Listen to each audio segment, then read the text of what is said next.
as homes in Black Forest burned. It's kind of controlled chaos. Sheriff's deputies raced toward the fire. Every fiber of your being tells you to get away from this event, to get away from the heat, get away from the smoke. But we have a job we have to do. Sergeant Shane Mitchell conducted evacuations with the flames just on his heels. I could see walls of flames 40, 50, 60 feet high, plastic dripping off of the power lines in the area.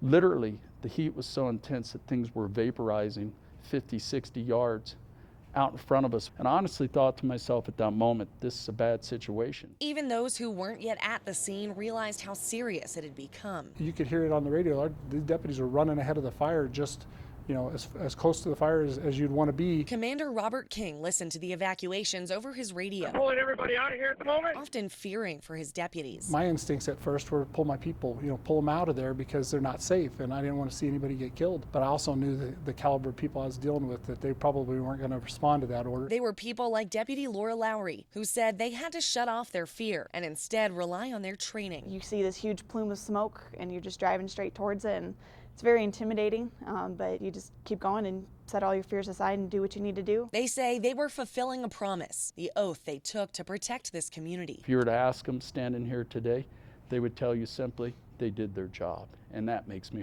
hold my head high. I'm proud of that.